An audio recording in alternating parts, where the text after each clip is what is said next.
Adrielle Sigler, welcome back to Full That Side of TikTok.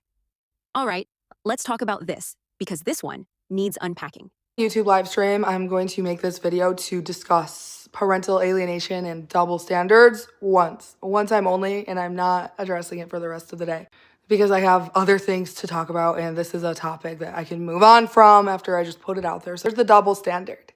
When women weaponize their child and keep their child from seeing their father, men cry up a storm and throw a pity party, and everyone feels bad because, oh my gosh, it's so rare for a man to want to be in the picture. So many men just run off. You are a hero and your daughter or your son deserves you.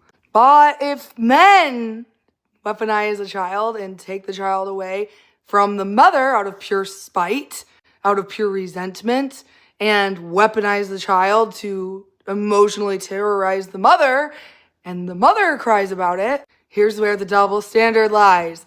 You aren't doing enough, you abandoned her. You aren't doing enough, you abandoned him, her, your son, whatever. Whatever you're doing is not enough. See, now this is what we call parental alienation, and these here are double standards according to your protected class being that sex. When a father is victim to parental alienation, he is embraced with open arms. When a mother is victim to parental alienation, she is shunned from society and treated poorly.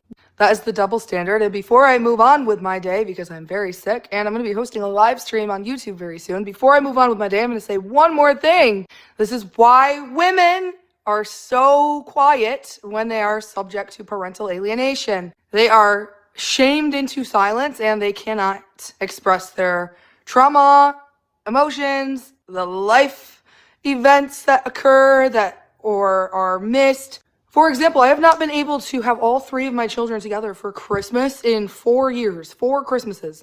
The last Christmas, all three of my children spent Christmas Eve and woke up on Christmas morning together was in 2021. It is the year 2025, and that is my ex's choice to do that. He thinks that, oh, well, you have 2 kids all the time. I just have 1 kid. Why should I be alone on the holidays? No, you can have her the day after Christmas. And there you have it. It's a man's world. And when women have children with a man who is not a good fit for her, who wants to have a power trip over her, control her, financially abuse her, whatever the case may be, he will use the child to have that final last grip of control over her even after she leaves. And there's really nothing she can do about it. And when she complains or vents or shares her emotions, she is shunned by society because she doesn't have a dick in her pants. Thank you. Watch my live stream going live very soon. So Adrielle Sigler has posted this long video talking about parental alienation and what she calls a double standard between mothers and fathers. Her argument is basically this. When fathers say they're victims of parental alienation, society embraces them, supports them, and rallies behind them. But when mothers speak about being victims, they're supposedly shunned, silenced, and treated poorly. Now, here's where things start getting messy. Because throughout this entire video, Adrielle positions herself as the silenced victim while simultaneously posting a 3-minute public monologue, promoting a YouTube live stream, and repeatedly returning to the same topic she claims she's moving on from.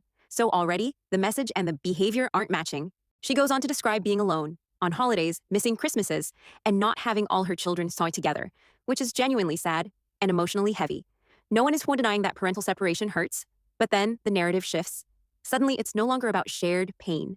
It becomes about gendered blame. Men are framed as celebrated victims. Women are framed as oppressed, powerless, and silenced. And that's where the contradiction really kicks in, because Adrielle is not being silenced. She has a platform. She has an audience. She is choosing to speak loudly and repeatedly. She also makes sweeping statements about men weaponizing children, using control, financial abuse, and power trips, without acknowledging that parental alienation can happen on either side, and that courts, context, and individual circumstances actually matter. What's missing from this entire video is accountability. There's no reflection on why arrangements are the way they are, no acknowledgement that custody decisions are rarely random, and no space for the fact that 2 things can be true at once. Pain can exist without one side being universally villainized. By the end, the message isn't about awareness anymore. It's about grievance. And the double standard she's calling out feels less like a social issue and more like a personal narrative she's trying to control. Do you think parental alienation is treated differently based on gender? Can someone claim to be silenced while actively monetizing? The conversation: should personal pain always be framed as a wider social issue? Where does accountability fit into conversations like this? Is this awareness or just another narrative reset? But anyway, that's just my take. What do you think? Comment below and let's chat.